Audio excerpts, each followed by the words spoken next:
Now today in the shop, we buffed out the paint that we did on the Mt09 front fender, did the back masking, did the buffing, the wet sanding, got out to the garage, got it installed, had enough time left over in the end of the day to do a really good photo shoot with a lot of nice pictures.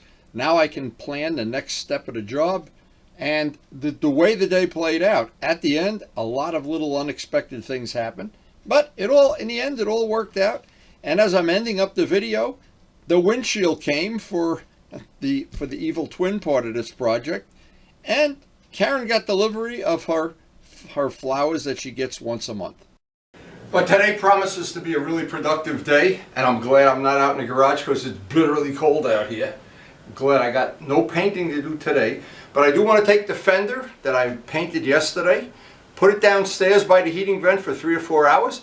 We have some other errands to do, things I have to take care of. When I get back, I'll be ready to buff that fender out. And then if it really turns out nice today, and the sun comes out or it warms up a little, I'll get a photo shoot and I can see how I like it, how it looks, and then move on to the next step. Now, being really honest, I didn't know if I was going to like doing this all the work on the Mt09 the way I did, one piece at a time, but it's kind of worked into my lifestyle pretty nice. And I asked Karen if she thought we were going in the right direction. I always respect her opinion about painting things and what matches and what doesn't, and she's been on board with this whole project, and every time I do a photo shoot she looks at it and says so it's just been, and it always starts out to be less than what you think it is, and by the springtime it's a labor of love. There's just no way around that. So what I already did is put the part down by the cellar, by the heating vent, let that get and we know from doing these little experiments, we know about 3 or 4 hours up there is plenty. Well, we're going to see how that plays out today. That part will be ready to buff, and I'm looking forward to getting it back on the bike, number one. And then if the sun ever comes out, get a nice photo shoot. But first I got to chop ice on a pond. And we really haven't had a warm enough day to melt a lot of this ice, and it's about 1.5 inches thick already. So this is every morning, this is the routine. It's a lot of fun, trust me. I don't know if you can see how thick that ice has become. It's probably 1.5 inches or so. And every day, and thank God the bubbler is keeping some of this water open so we don't lose our fish. And the battery tenders are all flipped for the day, and we're ready. Keep those lithium-ion batteries charged. Now this morning I had a sad moment. This is the last cup of coffee this guy is ever going to brew. We keep him as a backup, of course, but God forbid we should have no coffee in the morning. But our new coffee maker is due here today. Okay, I'm back from all the errands, and I want to see how this dried up. It's been up there for a few hours. And oh, that looks nice. That looks beautiful. That's ready to buff. And of course, in this old house, we know the heat never shuts off, so that's just part of the problem. Part of you want to live in an old house, you got to pay. Now, it looks like that heating vent has done its magic. And it usually takes 2, 3, 4 hours. Then that's ready. I'm getting to the point where I can just tell by touching it, it's ready to buff.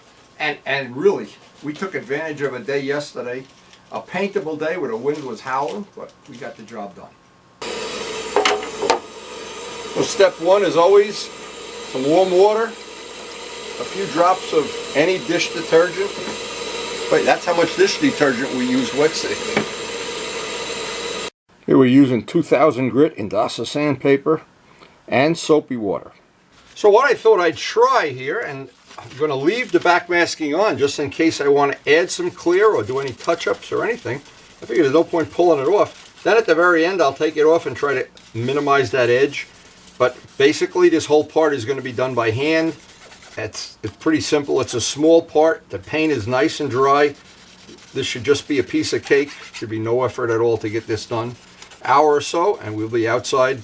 Get this put back on the bike and get our photo shoot. And it looks like we may even have, God forbid, we see a little bit of sunshine today.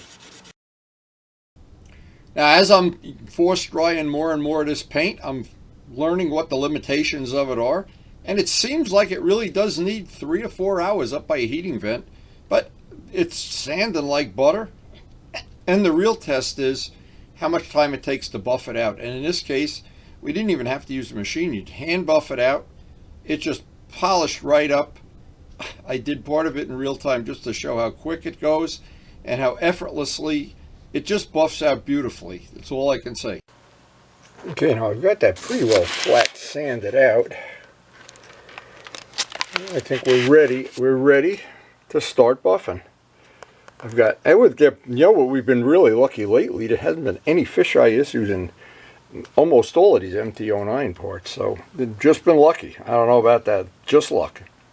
And once everything's sanded with 2000 grit flat, we're going to do this part by hand. Just simple reason, it's small. It's hard to hold it too, and I didn't want to take off the backmasking till I know I've got the shine that I want and the polish just in case. I do have to touch it up. I'm kind of stacking the deck in my favor, but this is a really good product by hand or by machine. So while I'm getting ready to buff, I have the smell of meatloaf in the house. Ooh, that looks good. A lot better than the smell of rubbing compound, huh? So what I always like to do is do one part in real time, then do the rest in fast forward. This is by the way, this product really has been good to me over the years. And you don't need a lot of this material, so I just spread it all around. And I always want to do one spot, so you can see, even by hand, this goes quickly. Once we get the shine that I'm going to be happy with, and I've been concentrating on doing the edges, trying to blend the edge down, even though it's not until I pull the tape off, and I'll put a final little touch of compound on it, because I don't want to go through, I don't want to peel up an edge, do anything crazy. But this material, wow. When I discovered this material, I was using all kinds of stuff, and the stuff Dale, the Evercoat, seems like it's probably just as good, but maybe I'm just prejudiced against this because I've used it so much. And what I like about this is in the springtime, I can go out to the garage and take one bike per day, detail the whole bike out with this material, and it doesn't remove a lot of paint. You don't wind up going through right away like you do with rougher compounds. You just go through right away. So I've used this even on the R1, which still has factory paint. So let's see, how long does it take to do this in real time without a camera cut? I think you can see. So let's clean microfiber, get off any of the residue. Let's see if we can get it up close and personal. And I think we've gone from that to that in a matter of just a few minutes. And once you get your mode going on this, this really does go quickly, even by hand, I'm thinking. I don't think it was less than 5 minutes and I had the whole thing done. It was just very, very easy to buff. Now once I do the other side, well, then it'll be time to take the backmasking off. That's gonna add some nice little dimension to the bike, because this bike does need something blue up in the front to tie it all together. And Karen agrees, and when Karen agrees, I don't have much of a choice. She's always right. Now, the thing I was a little concerned with, and that's why I used the hair dryer, warmed up every single piece of tape that butted up against the paint, because I didn't want that edge even to be a little rough. That's an edge I'm going to see in the final product. I have no way of fixing it if it's not the way I want it. And in the end, all of the work that I did here, take it backmasking very, very carefully, using heat. Of course, in the end, it always pays off, because you pull up one little tiny bit of paint and it's just frustrating. So the last thing on this, before I actually go out and install it back on a bike, I want to clean off any of the tape residue, any of the imperfections, and I don't think there are many in this. This was a really nicely made part.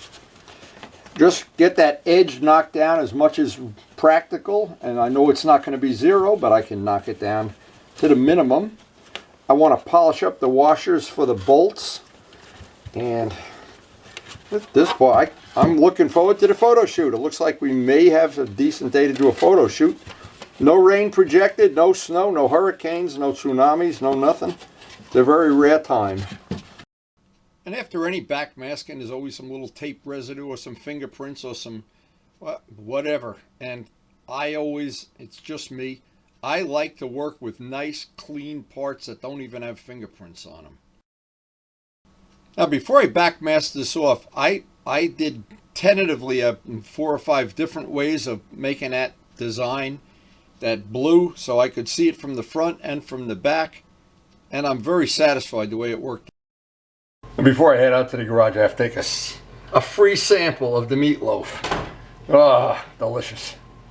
Now I'm ready to work. So who's coming out to the garage to help me put that fender on? I don't see a big line at the door. I don't know. Oh, that buffed up just beautifully. Wow. That exceeded my wildest dream, and I love that color. So this should be a pretty straightforward reversal of putting the same parts back together. These little guys just snap in, and it's a good idea to put a drop of Windex or soap or something on them, because they do have to be forced in to a certain degree. It's getting just a little bit crowded in here with some of the stuff for the kids' renovation, but we'll figure it out. Now, there's one little thing that'll make this job a lot easier is the washers that go in here and these special pieces. What happens when you go to put this fender in and you're trying to slide, you see they fall right out. So what I do is I put a little piece of black tape on them, on each side, just the slightest little piece, just holds them in place while I'm putting the fender down. That's a good little tip. Now that tape really is helpful, and because the carbon fiber is thinner and lighter than the plastic, in the plastic sometimes these press in, and carbon fiber, you almost always need that tape or somehow to hold them in place while you put the fender in. And again, a really good tip. Now on the video we posted the other day, I think it was yesterday or the day before, we showed how this can be very tricky to get on and off, but the easiest way to make it easy for yourself, just take the caliper on this side, not the caliper on the other side. Take that off. That allows you to get this in place. And putting that caliper back, without that, the interconnecting line from the ABS from the front brake, and by the way, this bike has unbelievably good brakes, right up there with the R1. So having that knowing this ahead of time, you don't struggle. And I tried the other day, I forgot that you have to do this, and jack the bike up and everything. Save yourself all that aggravation. Now even before I take this outside, I can tell this really is what I had in mind. Flat, shiny, blue, black, and the whole thing is starting to coordinate now, and when it has those silver wheels, oh, is that going to be nice. I am really excited about this now. And it looks like we got enough sun to do a nice photo shoot. Before I tighten up the calipers, I want to make sure I have all of the bolts are just hand tight. Now, as I tighten them down, because this carbon is thinner than the plastic, if some of these bolts may need a shim, I don't know. When I do it this way, make them a little more than hand tight. Try to, no, that one's good. But if one of them is loose, no, that's good. Maybe we lucked out here. So now I can tighten these down just a little more. Go to the other side, do the same thing, make sure all of them are catching the carbon fiber, and then come back and torque them down. Okay, that's all torqued down. Now it's time to put the calipers on. Now the only thing you can have a problem with, if you, at some point in time you come along and somebody hits the front brake, it's a problem. Anyway, we'll get the bolts on this, get these torqued down. We need to hook up all the little pieces that hold the hoses in place, and we are going to be good to go here. As I said, taking this fender on and off, taking that caliper on the clutch side, just makes the job go so easy. It's the way to do it. These are all the same, but I did, just to be safe, I marked which is which, and two go on the clutch side. And these snap together, just the reverse of taking them apart.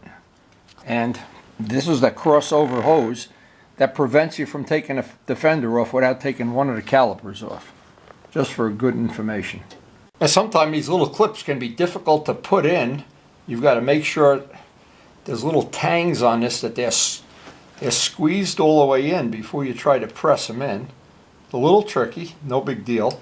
But this is holding these in place, so you don't want to compromise that, of course. These plug in, and it goes right around the rubber bushing, which is a really nice way to do this, boy. And it snaps by itself. Get that centered. That's about as good as it gets. That all went together pretty well, and I have to admit, every time I add something blue to the bike, I like it better than flat black or whatever color that was. Yeah, I think that's going to work well. We need to do a photo shoot, then I can go down by my computer and do some analyzing, and Karen can help me figure out. We still have stuff to do as far as the blue paint goes, but I'm trying to do it one step at a time. Now, I really think that's going to be one of the little things that changes the whole look of a bike. Now, the objective of any photo shoot that I do is that I can take these pictures down on my computer and in comfort and warmth look at the bike from every possible angle. And both sides of the bike, front, back, rear, specifically the parts that I've recently changed. The radiator covers, the windshield, the lower part of the blue underneath the headlights, and the little frame covers right behind the engine. Now, all those little parts, it doesn't seem like much until all of a sudden I go back to the computer and I pull up some of the pictures of the bike when I first got it and brought it home on a trailer with Luciano, and I says, well, it's a whole different bike now. To me, it's a totally different bike, and it has accomplished what I'm trying to accomplish with every Evil Twin project. Is I want to have that feeling at the end of the day, at the end of the week, or the end of the month, or the season, or whenever, that after all this work, that I've gotten a new bike. Well, some people say, why don't you just go buy another bike? Well, yeah, we could do that too. And in the case of the Mt09, I would like to have another one. Karen does not 100% agree with that, but there's a thing with this now, and this is a hard thing to explain to people, that the styling of this bike I like a lot more than the newer one. Now, they're both good, but I like this one a little bit better, but not the way Yamaha made it. I like it in my mind. I'm envisioning the things I could do to make it my own bike, like that tail section. Now, shame on Yamaha for not painting that tail section. To me, the whole bike looks nicer with that piece painted. Now, I understand when you buy a much more expensive bike, yeah, they paint a lot more of the parts and they do this, and there's always a lot less flat black. And they may polish some things, but hey, I can polish things. And just like the exhaust pipes, the whole exhaust system, yeah, that can be a labor of love, and I can spend a lot of time doing it. But basically, there's one reason this is all worth doing. And it's hard to explain to people. Some people, I think they get annoyed that I keep going on and on about how much I like this bike. Because the performance of the bike suits me. The riding position suits me. The way the power comes on a triple suits me. If you're going to the track every day, or if you're going to go on rides to California or 1,000-mile-a-day rides, probably not the bike for you. But the type of riding and where I ride basically on slippery roads that sometimes have leaves and salt and gravel, and they're wet a lot of the times, this bike has just a combination of things that really appeal to me. The ABS, the traction control, and the biggest one, the super big one, the quick shifter. So once I had gotten about 10,000 miles on the bike, ridden it for a year, then I was very comfortable making the commitment to put in the many, many hours that have already gone into this to turn this bike from the bike that I bought down in New Brunswick with all of its flat gray parts and its unpolished parts and its whatever, to the piece of rolling artwork that I want it to be at some point in the future. Now, there's always going to be people that don't like the look of whatever you want to call the modern bikes, the origami look or whatever. They want the round headlight and plastic side cover look. I don't know, but I know the performance of this bike made me so happy for the last year and a half that I was willing to spend and do whatever it has to do to make this bike my own. Now it'll be interesting to see how many of those pictures, from what angles this looks good or bad or mediocre, but I think right now, I think that just came out great.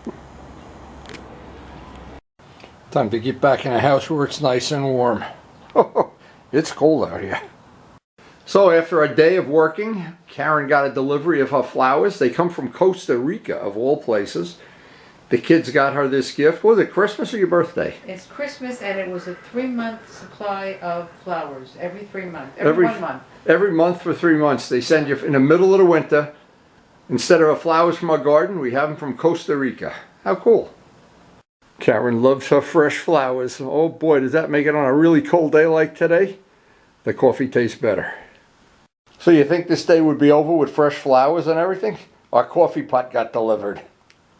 So as I'm getting ready to end the video, you think the day would never end here today with flowers and that Fender worked out great. That's another little detail. When I look at that bike now, and the day I bought it, I was envisioning things I wanted to do. And now this is the spare windshield that came from China. I'm not sure how long it took to get here, but it wasn't 2 months. It was more like 1 month. But anyway, I want to do an unboxing on this in the future. I'm going to leave it all packed. Because what happens with this, if you saw how they packed this inside, and it has, the last one came without a scratch on it. And I don't know if it's clear or smoked. For 26 bucks, you don't get a choice, I guess. I don't know. But it won't matter. For people don't want to evil twin their bikes out, just want to have one set of bodywork, one windshield, yeah, it's no problem. But I do enjoy every so often just changing things on the bikes and changing the muffler and changing, and it's an ongoing thing. And even today, to be perfectly honest, today, I feel like when I looked at the bike and did the photo shoot, I feel like I just got a new bike. I feel, even though it's little things, you know, that it's just me. It's just me, I guess. I don't know. Maybe it's you too. So looking back over this day, I didn't know in the beginning of the day how it was going to play out. It super played out. I mean, there's so many things happened today, all of them good, and I just enjoyed being out on a sunny day that it wasn't raining, or that the wind wasn't howling. We got some nice video to share. We got a nice photo shoot to share. I have a new coffee maker. Karen has flowers. Life is good. And I have more parts for the evil twinning that obviously at some point in the near future or the far off future, we'll want to evil twin this bike out, just like I've done pretty much to every other bike I have. Now, for people new to the channel, I do try to post something up every day. I do try to share the adventures of the little bikes, the little bike collection that I have, and especially the MT09. And I do enjoy making and editing the videos, and most of all, sharing information that'll make your enjoyment of motorcycling even better.